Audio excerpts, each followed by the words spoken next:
जो आज का मेन टॉपिक है हमारा वो है श्रम संघ आंदोलन का जो है विकास कैसे हुआ, आज के समय में क्या स्वरूप है और इसमें क्या क्या उतार चढ़ाव समय के साथ आते गए, इन सब के बारे में हम लोग जानेंगे। लेकिन ट्रेड यूनियन का जो मूवमेंट था उसके पीछे कई सारे कंसेप्ट हैं, तो हम लोग थोड़ा उसको क्लियर हो लेते हैं कि आखिर किन किन कॉन्सेप्ट्स के बेसिस पर जो है डिफरेंट टाइप्स के ट्रेड यूनियन मूवमेंट स्टार्ट हुए। कुछ आप लोग को आइडिया है इसके बारे में कि क्या विचार रहा, किस विचार से ट्रेड यूनियन मूवमेंट स्टार्ट हुआ? कम्युनिस्ट विचारधारा पे सर, शुरू में। हाँ, ये भी एक है। मार्क्सवादी सर। मार्क्सवादी विचारधारा। हाँ तो कम्युनिस्ट थ्योरी तो उन्होंने कहा ही। उसके बाद और सोशलिस्ट समाजवाद, वर्किंग क्लास मूवमेंट सर। हाँ, तो मतलब विचारधारा क्या, किस कारण से मूवमेंट हुआ? एक्चुअली लेफ्ट पार्टी लोग ही शुरू किए थे। भारत में सर औद्योगिकरण के शुरुआत के बाद जब श्रमिकों का शोषण होने लगा, इस कारण से श्रम संघ आंदोलन का नींव पड़ा। हाँ, चलिए तो हम लोग इसको पहले एक एक करके देख लेते हैं कुछ पॉइंट्स इसमें कि श्रम संघ आंदोलन का जो मेन थ्योरी है। तो बेसिकली इसमें 5 थ्योरी जो है सो आता है। एक है क्रांतिकारी सिद्धांत, ठीक है, जिसकी बात आप सभी अभी कर भी रहे थे, कम्युनिस्ट थ्योरी की। तो क्रांतिकारी सिद्धांत या इसको कहेंगे हम रिवॉल्यूशनरी, रिवॉल्यूशन आप समझते हैं। और इसमें जो सबसे इंपॉर्टेंट है 1917 का रिवॉल्यूशन। और इस सिद्धांत में जो है आपको फिर जो सबसे इंपॉर्टेंट है वो है आपको कार्ल मार्क्स। इसके अलावा इसमें एक और इंपॉर्टेंट नाम आता है फ्रेडरिक एजिल का। तो ये लोग जो है आपको क्रांतिकारी विचारधारा वाले थे। क्रांतिकारी विचारधारा मतलब इनका कहना था कि पूंजीवादी अर्थव्यवस्था में जो है संघर्ष नेसेसरी हो जाता है, क्योंकि नियोजक हमेशा चाहता है कि वो श्रमिक का शोषण करेगा, क्योंकि उसको अधिक से अधिक पूंजी बनाना है, संपत्ति बनाना है। ऐसे में श्रमिक को संगठित हो करके और नियोजक के साथ संघर्ष करना है। तो इनका एक कम्युनिस्ट मैनिफेस्टो है आपको, सर कार्ल मार्क्स का है। Communist manifesto. तो ये मैनिफेस्टो क्या कहता है आपको? ये कहता है कि जो ये वर्ग संघर्ष है जिसकी आप बात कर रहे थे, क्लास कॉन्फ्लिक्ट, ये वर्ग संघर्ष जो है पूंजीवादी अर्थव्यवस्था का एक क्या कह सकते हैं देन है, या फिर पूंजीवादी अर्थव्यवस्था के साथ ऑटोमेटिकली संलग्न रहता है। आपने इसको हमारे औद्योगिक संबंध वाले वीडियो में भी देखा होगा, संघर्ष के पहलू और सहयोग के पहलू। तो संघर्ष के पहलू में भी यही बात है कि जहां श्रमिक और नियोजक है वहां संघर्ष ऑटोमेटिकली आ जाएगा, क्योंकि दोनों के हित विपरीत होते हैं। तो जो ये क्रांतिकारी विचारधारा वाले हैं ये क्या चाहेंगे भाई, क्रांति के माध्यम से हम जो है इंडस्ट्रियलाइजेशन को बढ़ावा दें। क्रांति के माध्यम से मतलब थोड़ा सा ये रेडिकल टाइप का अप्रोच रखते हैं, ठीक है। ऐसा नहीं कि हाँ संघर्ष में हिंसा या इन सब बातों को भी स्थान दे देते हैं। और पूंजीवाद को पूर्ण समाप्त करते हुए समाज को समाजवादी अर्थव्यवस्था में ले जाने के लिए ये जो है सो ज्यादा से ज्यादा। तो इस जो है इस तरह के संगठन हालांकि रसिया वगैरह काफी ज्यादा विकसित हुआ, चाइना वगैरह में भी, लेकिन बहुत ज्यादा इसको इंपॉर्टेंस कई सारे कंट्रियों ने नहीं दिया, जैसे अमेरिका वगैरह में इस सबका इंपॉर्टेंस नहीं रहा। तो एक तो हो गया आपका क्रांतिकारी विचारधारा, ठीक है। दूसरा है आपका औद्योगिक प्रजातंत्र का सिद्धांत, इंडस्ट्रियल डेमोक्रेसी। पहले भी मैंने आपको चर्चा किया है। क्या है इंडस्ट्रियल डेमोक्रेसी? डेमोक्रेसी क्या होता है? प्रजातंत्र सारे के मत को देखा जाए, प्रजा का तंत्र है, प्रजा के मत का, प्रजा का इंपॉर्टेंस है वहां पर। तो यहाँ पर जो इस तरह के विचारधारा वाले लोग हैं वो क्या कह रहे हैं कि जो श्रम संगठन है उसकी आवश्यकता इसलिए है क्योंकि उनका राजनीतिक, आर्थिक और सामाजिक महत्व बना रहे और एक प्रजातंत्रात्मक समाज की स्थापना हो उद्योग में। कहने का मतलब अगर श्रमिक अकेले रहेंगे तो वो डेमोक्रेटिक व्यू से अपनी बातों को नहीं रख पाएंगे, क्योंकि नियोजक वहां पे शक्तिशाली होता है। इसीलिए उद्योग में यदि आपको प्रजातंत्र की स्थापना करनी है, डेमोक्रेसी की स्थापना करनी है, तो वहां पे आपको जो है औद्योगिक प्रजातंत्र स्थापना करने के लिए ट्रेड यूनियंस बनाने पड़ेंगे। क्लियर है? ठीक है। ज्यादातर जो है आपको कई सारे कंट्रीज इसको सपोर्ट भी करते हैं। अपने यहाँ भी इंडस्ट्रियल डेमोक्रेसी के हिसाब से इसको सोचा जाता है। ब्रिटेन वगैरह में अपना चूंकि बहुत सारा चीज ब्रिटेन से ही कॉपीराइट किया हुआ है, तो ब्रिटेन वगैरह में इस तरह का जो है सो सिस्टम काफी ज्यादा जो है प्रचलित है, औद्योगिक प्रजातंत्र का सिद्धांत। क्रांतिकारी सिद्धांत वगैरह भी मैंने बताया, रसिया चाइना वगैरह में आपका ज्यादा। तीसरा है व्यवसायिक, बिजनेस थ्योरी। बिजनेस थ्योरी का क्या मतलब हुआ?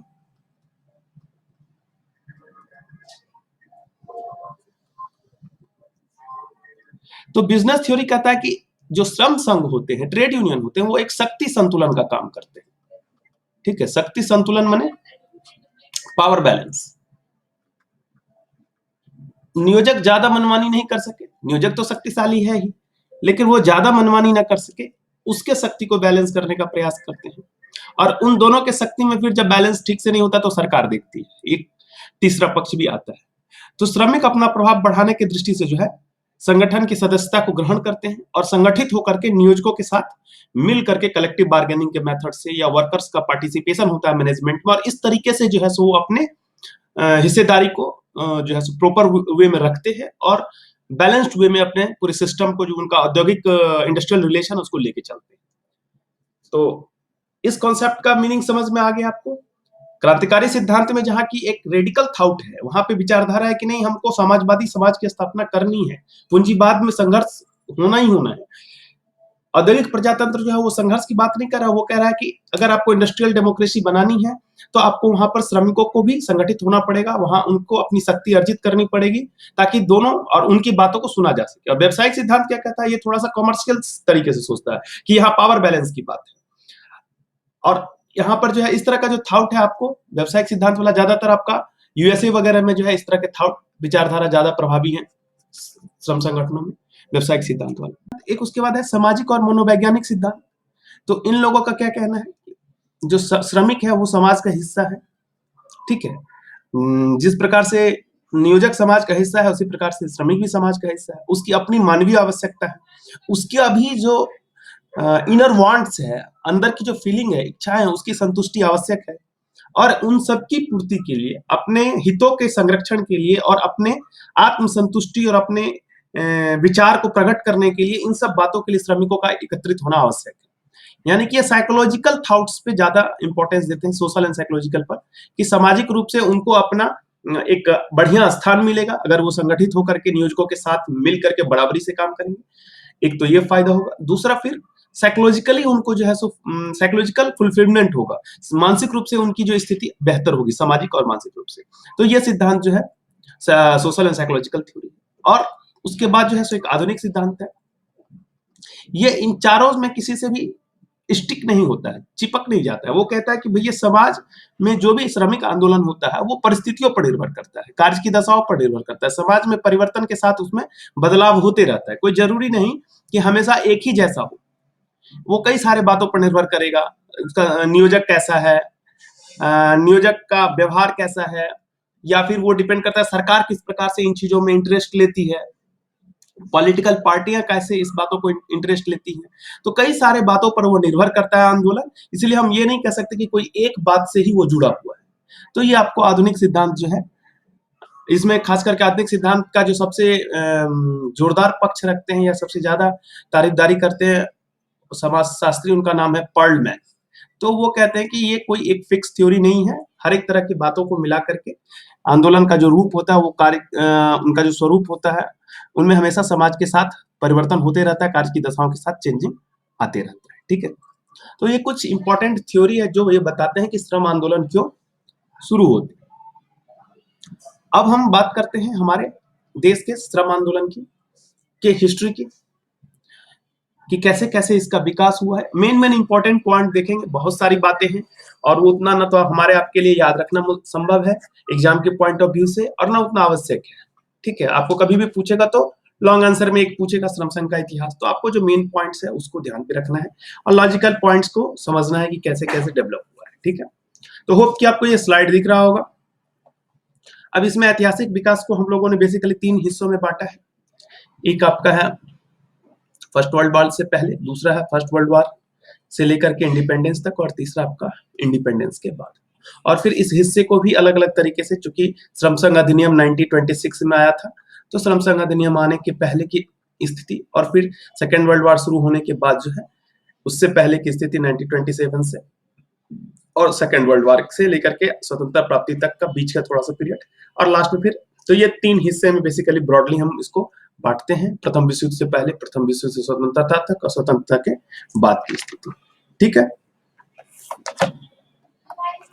तो अगर हम बात करते हैं कि श्रम संघों का जो आंदोलन है, तो श्रम संघों का जो आंदोलन है, पहले जो श्रम संघ हुआ करते थे अर्ली फेज में, वो बहुत स्ट्रांग नहीं होते थे, छिटपुट हुआ करता था। कुछ लोग संगठित हो गए, कोई बहुत ऐसा रूल बना हुआ नहीं था कि आपको सदस्य बनाना है, चंदा लेना है, अपना आपको बायलॉज बनाना है, ये नियम हो, ये कानून हो, बैठक करनी है, ऐसा कोई बात नहीं था। कोई एक एक्टिव लीडर हुआ, वही नेता हो गया, वही 10-20 लोग, 25 लोग, 50 लोग मिल करके, तो इस तरह से बहुत ऑर्गेनाइज्ड वे में नहीं था। पहला जो भारत का आधुनिक ट्रेड यूनियन माना जाता है वो आपको मद्रास लेबर यूनियन को माना जाता है, जो 1970 में था।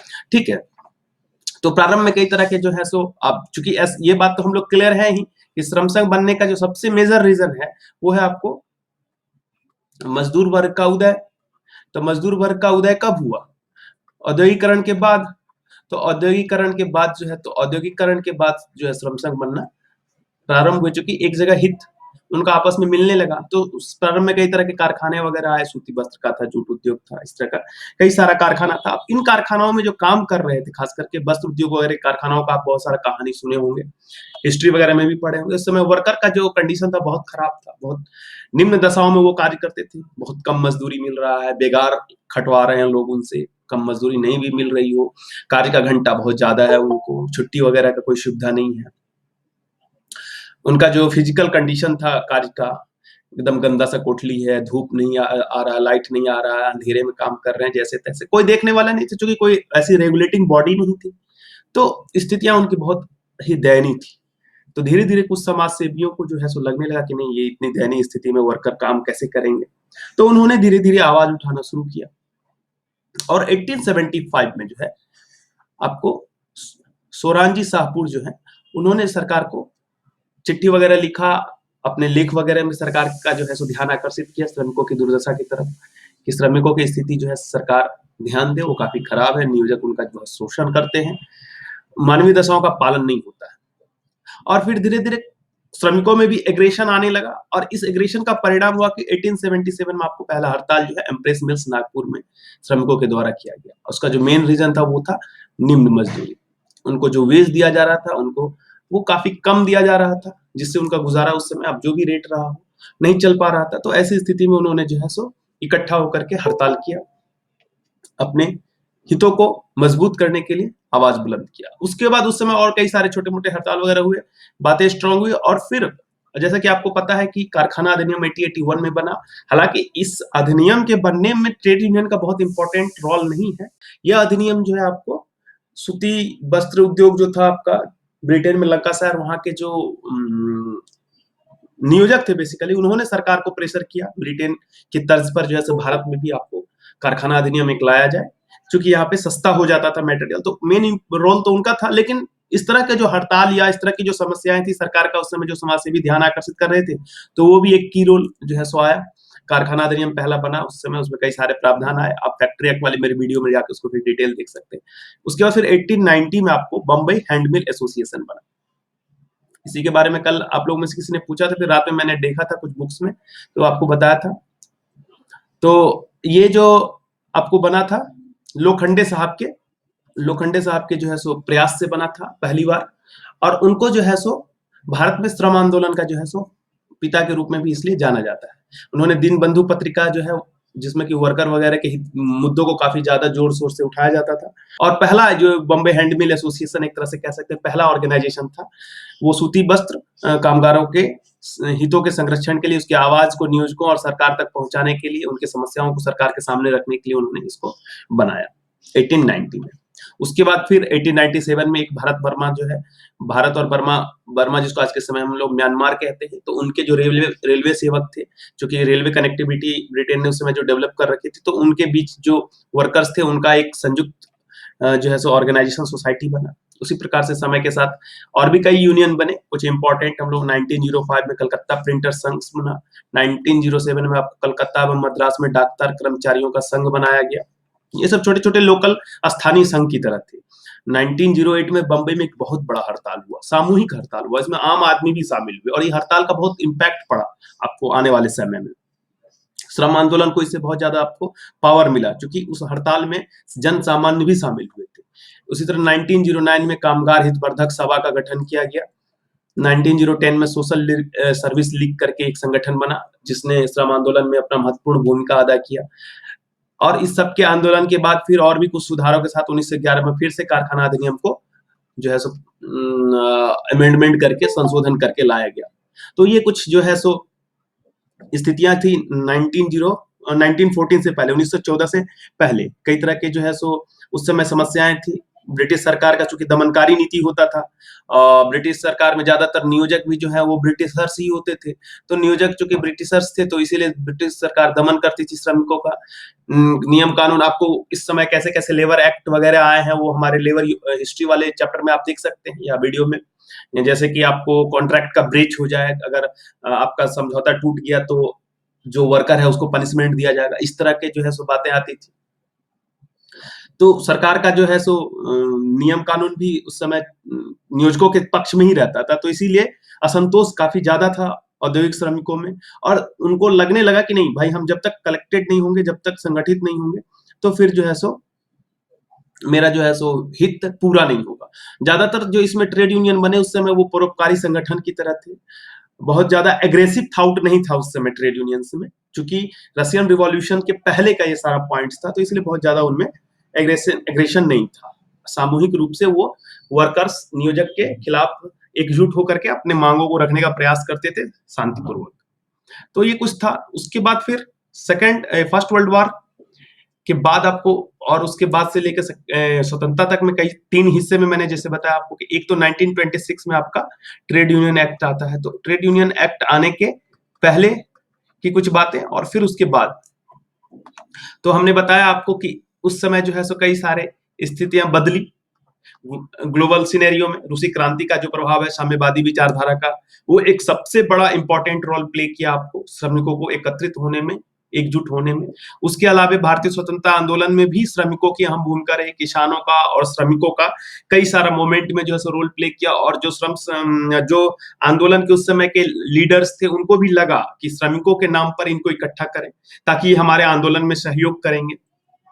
जैसे आज के समय में पॉलिटिकल पार्टीज ट्रेड यूनियंस को अपने में जोड़ने का प्रयास करती है, उसी तरह से उस समय जो मूवमेंट था नेशनल मूवमेंट, तो उसमें उन्होंने जोड़ने का प्रयास किया।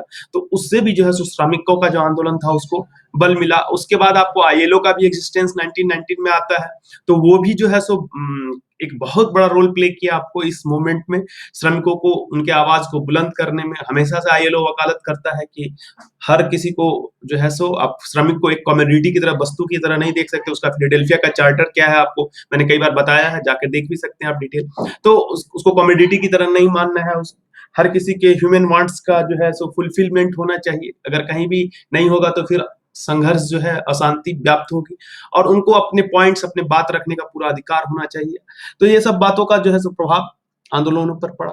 उसके बाद जो है सो जो पहला ऑर्गेनाइज्ड आधुनिक श्रम संघ माना गया उसको मद्रास लेबर यूनियन को 1917 में बना था। 1920 में आपको अहमदाबाद का टेक्सटाइल लेबर एसोसिएशन बना था। एक स्वतंत्र लेबर एसोसिएशन था जो कि टेक्सटाइल के क्षेत्र में सूती वस्त्र के जो उद्योग के कामगार थे उन सब के वेलफेयर के व्यू से। और आपने इसका नाम सुना होगा, गांधी जी वगैरह से भी ये जुड़ा हुआ है एसोसिएशन।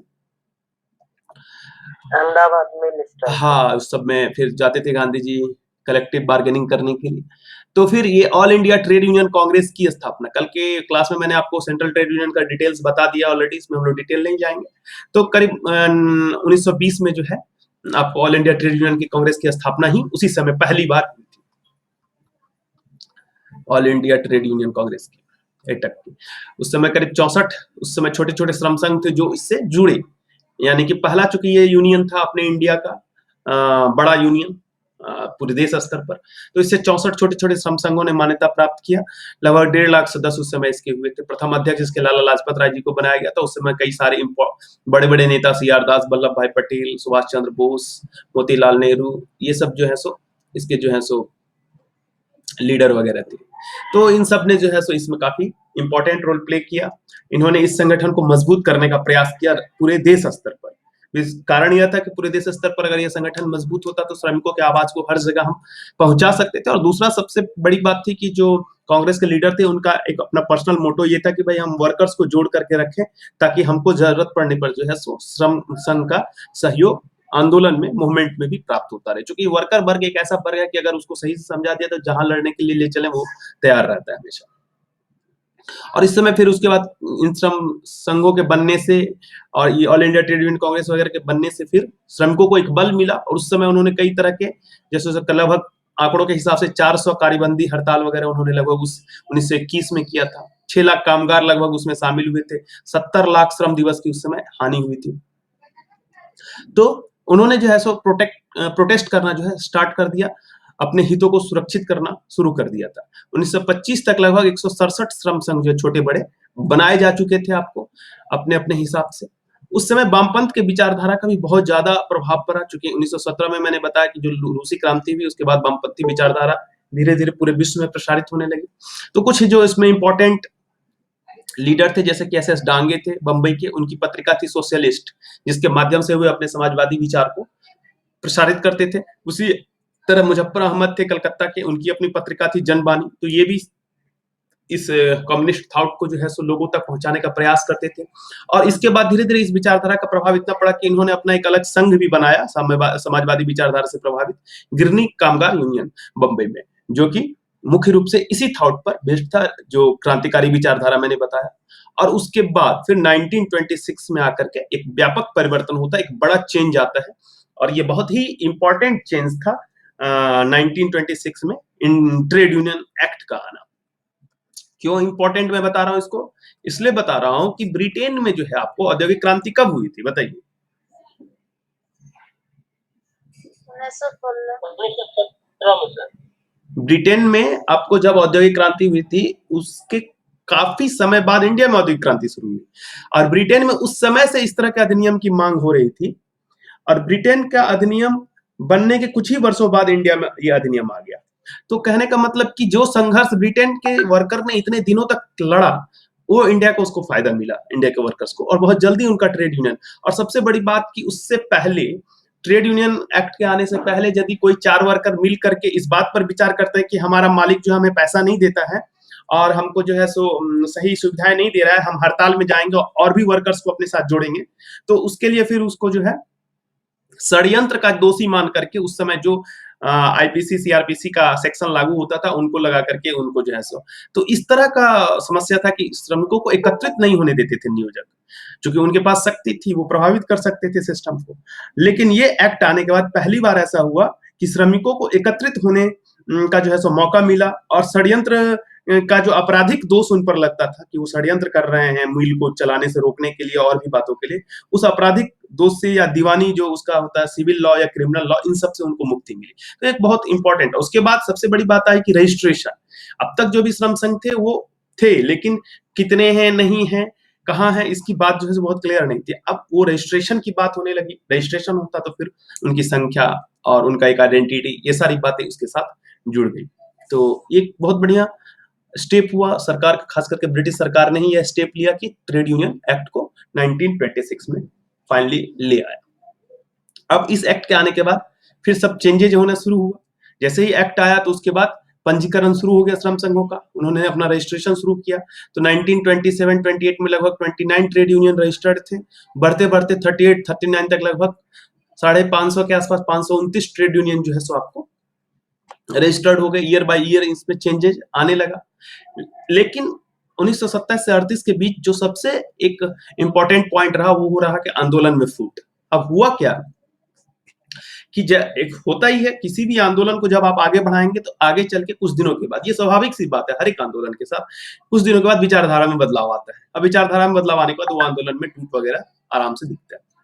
तो हुआ क्या कि साम्यवादी विचारधारा से प्रभावित थे कई सारे नेता, 1917 का जो मैंने आपको बताया था। अब उस विचारधारा से प्रभावित होने के बाद उन लोगों को लगता था कि थोड़ा सा हम लोग रेडिकल व्यू से चलें, मतलब थोड़ा सा क्रांतिकारी अप्रोच लेकर के ट्रेड यूनियंस को लेके चलें, ताकि अपने मांगों को, अपने चीजों को हम ले आ सकें। और दूसरा तरफ जो है सो कांग्रेस में भी उस समय आप पढ़ते हैं नरम दल और गरम दल में फूट हुआ था उसी के समय। यहाँ पर भी नरम दल और साम्यवादी विचारधारा जो है, एक तरह से गरम दल इसको कह सकते हैं आप, क्रांतिकारी विचारधारा वाला, तो यहाँ पर भी उस तरह का फूट आंदोलन ट्रेड यूनियंस के आंदोलन में भी देखने को मिला।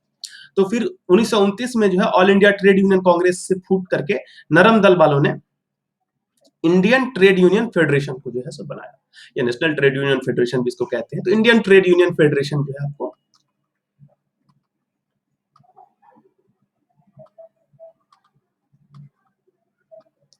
इंडियन ट्रेड यूनियन फेडरेशन को उन्होंने बनाया। उस समय लगभग 30 श्रम संघ और 1 लाख सदस्य को उन्होंने इस AITUC में से निकाला, या में मिले वो लोग आकर के, और उन्होंने एक अपना अलग श्रम संघ जो है इंडियन ट्रेड यूनियन फेडरेशन बनाया। सुभाष चंद्र बोस जो है उसके अध्यक्ष बने थे, और SB देशपांडे जो है उसके उस समय महासचिव बने, जनरल सेक्रेटरी बने। और ये ट्रेड यूनियन मुख्यतः जो है सो लिबरल थॉट वाला था, जो कि सरकार के साथ मिल करके हिंसा नहीं करना है, प्रेम पूर्वक काम को निकालना है, इस तरीके का था। तो all India trade union Congress में यहाँ पहली फूट हो गई। फिर 1931 तक आते आते all India trade union Congress में दूसरी फूट हो गई, और जो साम्यवादी विचारधारा वाले लोग थे वो भी उससे निकले।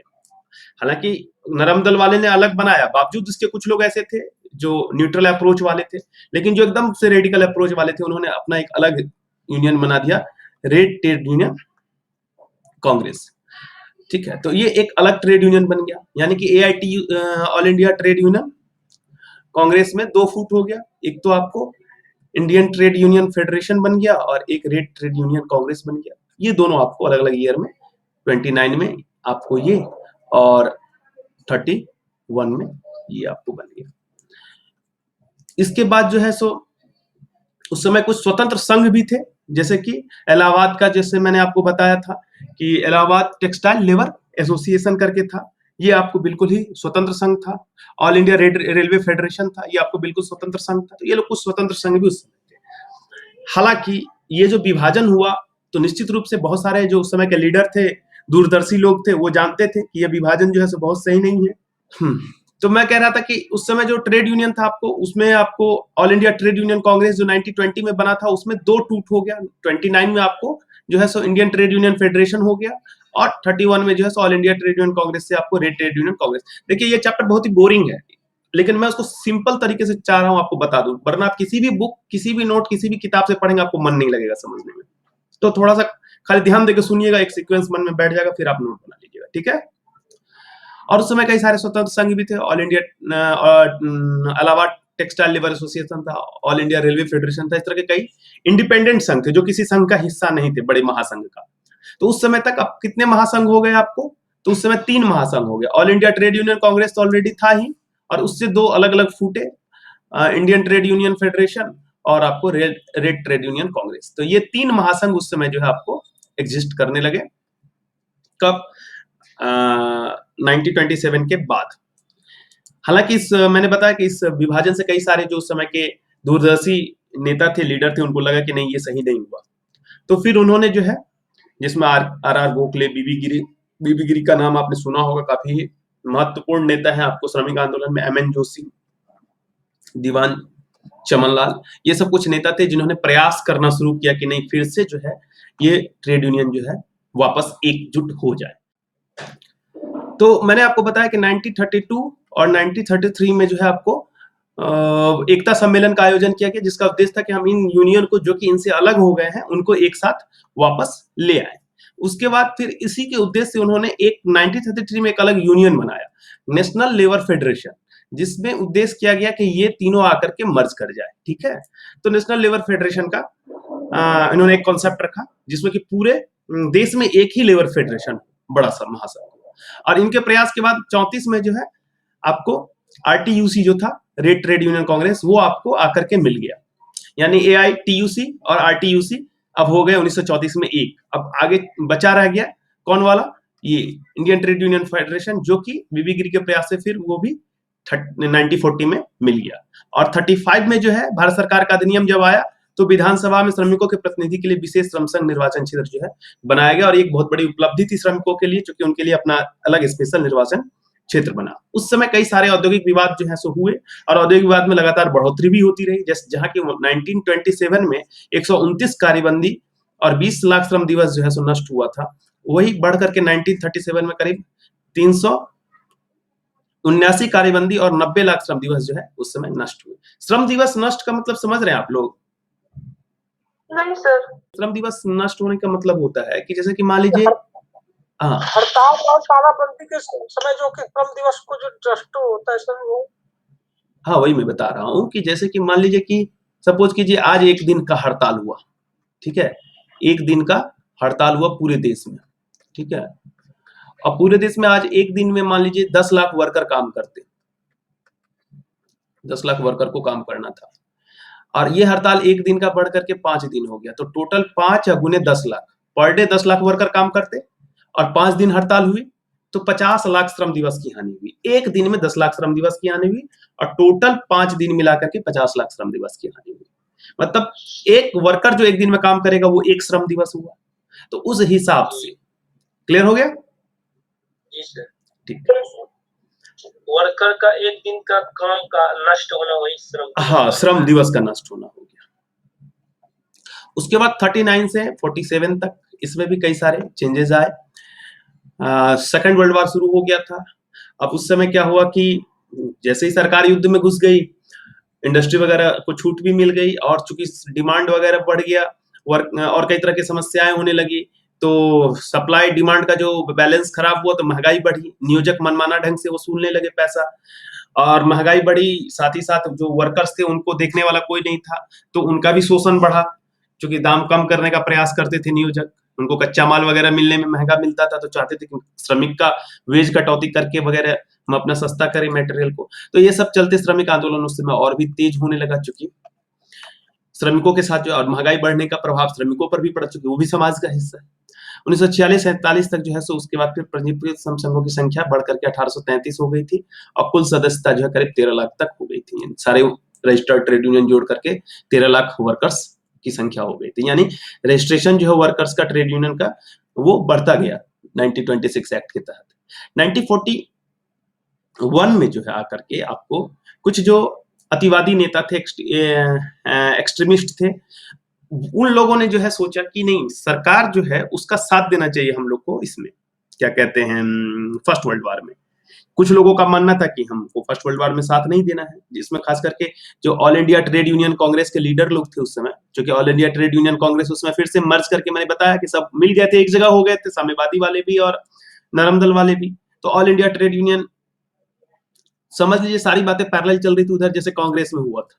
तो all India trade union Congress के जो नेता थे वो नहीं पक्ष में थे कि हम सरकार का साथ देंगे इसमें प्रथम विश्व में, लेकिन कुछ नेता ऐसे थे जो ये चाहते थे कि नहीं, सरकार का साथ दिया जाए। वो सरकार की नीति शुरू में तो उन्होंने विरोध किया, लेकिन बाद में उन्होंने, तो उसमें जैसे एम एन रॉय, जे मेहता, ये सब लोग थे। तो ये बाद में फिर ये लोग अलग हो गए ऑल इंडिया ट्रेड यूनियन से फिर यहाँ पर, और उन्होंने बनाया IFL, ठीक है, इंडियन फेडरेशन ऑफ लेबर।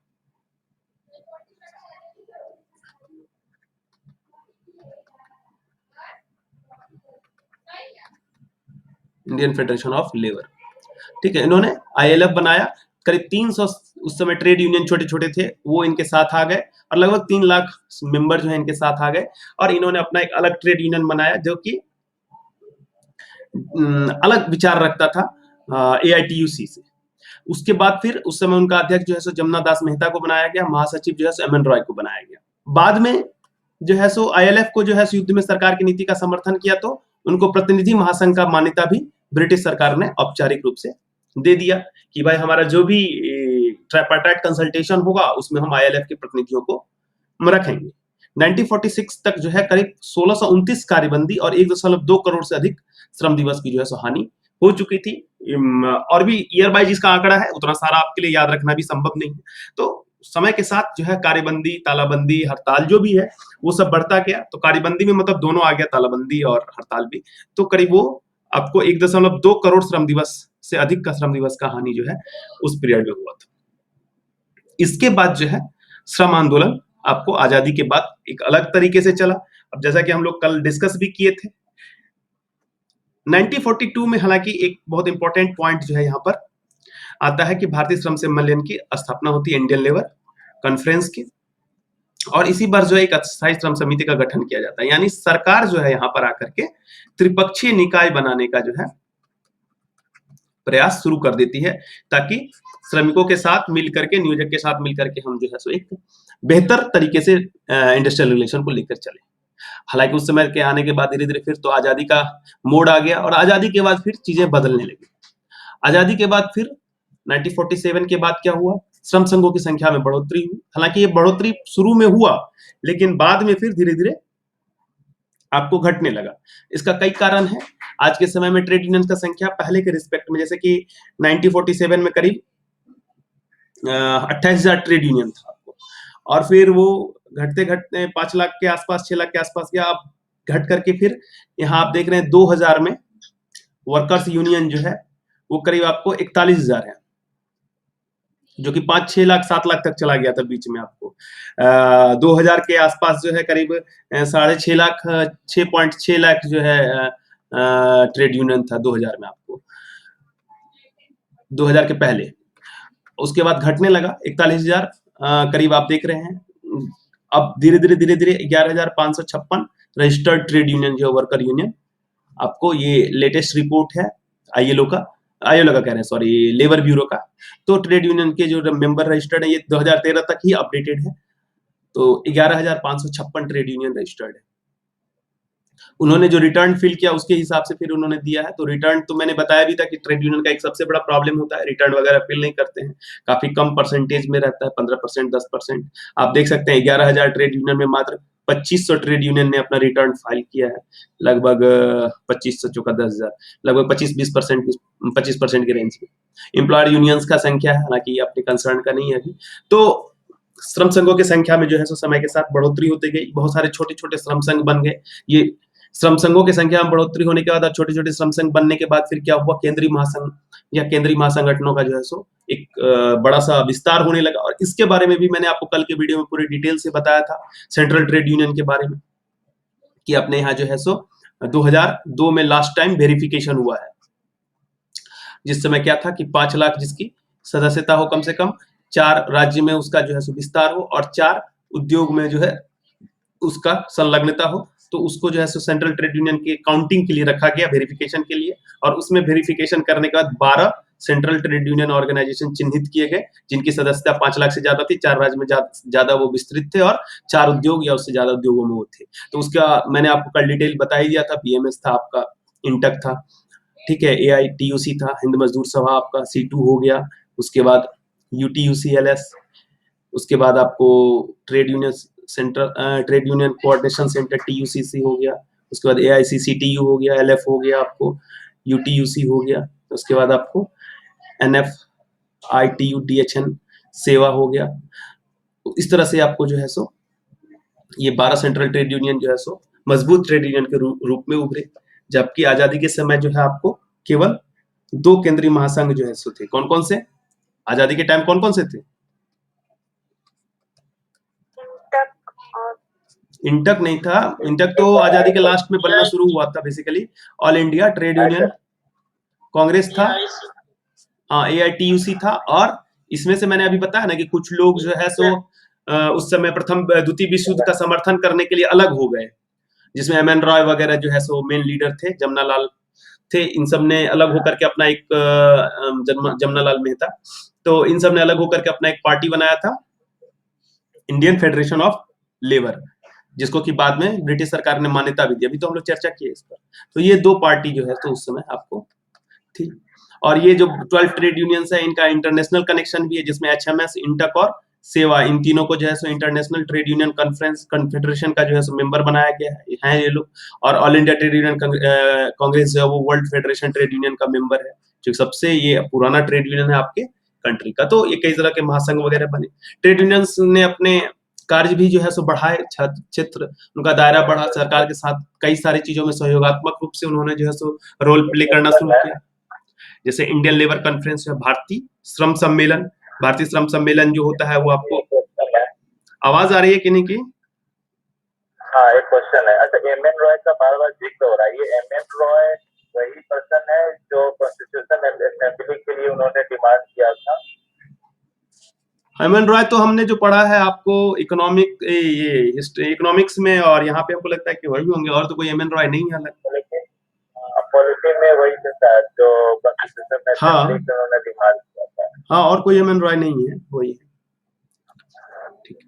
तो सरकार के साथ इन्होंने अब जो है ट्रेड यूनियन ट्राइपार्टाइट रिलेशन में कई जगह है, इंडियन लेबर कॉन्फ्रेंस है, भारतीय श्रम सम्मेलन है, उसके बाद अस्थायी श्रम समिति है, आपको स्टैंडिंग लेबर कमिटी जो है, अस्थायी श्रम समितियों में इनका काफी इंपॉर्टेंट रोल होता है। उसके अलावा फिर ये जो state labour standing labour committee है, इन सब में जो है सो ये रोल प्ले करते हैं। स्टेट लेबर एडवाइजरी बोर्ड है, कई सारे आयोग बनते हैं समय समय पर मिनिमम वेज के लिए, बोनस के लिए, अलग अलग तरीके का। तो उन आयोग में, समितियों में इन सब का जो है सो सहयोग होता है। इन सब के बारे में कई बार आप लोग को जिक्र भी किया है। कई जगह इनका सरकार के साथ जो है संघर्ष भी होते रहता है, कई जगह उनका विवाद है सरकार के साथ चलते रहता है। जैसे कि एलपीजी का मुद्दा है, इस पर भी श्रम संघों का विवाद था। वो नहीं चाहते थे कि वैश्वीकरण या भूमंडलीकरण हो, क्योंकि वो जानते थे कि इसका प्रभाव हो सकता है श्रमिकों पर बहुत बुरा पड़ेगा। टेक्नोलॉजी अगर बहुत ज्यादा आएगी तो श्रम संगठन, चूंकि अपना कंट्री क्या है, वर्कर्स लेबर इंटेंसिव कंट्री है, तो श्रमिकों पर ज्यादा प्रभाव पड़ेगा। अब जो काम 20 लेबर करते हैं उसको एक मशीन कर दे रहा है। तो एलपीजी मॉडल का उन्होंने बहुत ज्यादा उस समय अपना विरोध किया। डिसइन्वेस्टमेंट जो है सरकार के द्वारा जो विनिवेश किया जाता है, आपने पढ़ा होगा इसको इकोनॉमिक्स में, जो सरकार शेयर वगैरह अपना कम करती है जो पब्लिक सेक्टर का है, तो उसका भी ये विरोध करते हैं श्रम संघ, क्योंकि उनको इस बात का भी डर है कि जितना ज्यादा प्राइवेटाइजेशन होगा उतना ज्यादा जो है नियोजक जो है मनमाने तरीके से व्यवहार करेंगे, और कहीं ना कहीं जो है सो तो ये समाजवाद के सिद्धांत के खिलाफ उसको एक तरह से मानता है। चूंकि श्रम संघों का एक कॉन्सेप्ट तो है ही समाजवादी सरकार, समाजवादी व्यवस्था को बचाए रखना, जो उनका दीर्घकालीन उद्देश्य होता है, मैंने आपको बताया भी था उनके वर्क में, स्कोप्स में। उसके बाद एफडीआई है, इस इशू पर भी जो है श्रम संघ का जो है हमेशा सरकार के साथ संघर्ष होता है। जब भी आप देखेंगे एफडीआई के नॉर्म्स वगैरह में चेंज आता है तो ट्रेड यूनियन जो है सो हड़ताल करते हैं फॉरेन डायरेक्ट इन्वेस्टमेंट में, जो निवेश आता है बाहर से, तो उसमें जो है इसको वो सही तरीका नहीं मानते हैं। उसके अलावा फिर लेबर कोड है, खास करके रक्षा क्षेत्रों में हाल के दिनों में कई सारा एफडीआई चेंजेस हुआ है, परसेंटेज बढ़ाया गया है कि बाहर से भाई विदेशी निवेश हम ले सकते हैं, तो इस सब का वो विरोध करते हैं। लेबर कोड हाल के दिनों में आया है, तो इस पर भी श्रम संघों का जो है सो विरोध देखा गया। वो जो है सो सरकार के साथ जो है सो खड़े नहीं थे, उन्होंने बाद में फिर चेंज भी हुआ, फिर कंसल्टेशन के साथ फिर बना, लेकिन अभी भी बहुत श्रम संघ जो है उससे संतुष्ट नहीं है। अभी भी वो सरकार को इस मामले में कटघरे पर खड़ा करते हैं। जैसे उन्होंने छटनी के लिए सरकार को सूचना देने की संख्या को बढ़ाकर 300 कर दिया, स्टैंडिंग ऑर्डर एक्ट का प्रोविजन जो है 100 वर्कर का था उसको बढ़ा के 300 कर दिया, कॉन्ट्रैक्ट लेबर 20 वर्कर पे लागू होता था उसको बढ़ा के 50 कर दिया। कई तरह का चेंजेज है जिस पर श्रम संघ जो है एग्री नहीं कर रहे हैं। तो ये कई सारी बातें हैं, और भी बहुत सारे पॉइंट्स हैं, समय समय पर आप उसको अपडेट करते रहिए अपने करंट्स के साथ, ठीक है। तो ये आपका एक ट्रेड यूनियन का कैसे कैसे मूवमेंट हुआ और कैसे कैसे ट्रेड यूनियन आंदोलन बढ़ा, इसमें बेसिकली एक सेक्शन सेंट्रल ट्रेड यूनियन को मैं डिस्क्राइब करता हूँ और डिटेल से, लेकिन ऑलरेडी उसको हम लोग कल डिस्कस कर चुके थे, तो इसको हम लोग आज इसलिए नहीं रखें।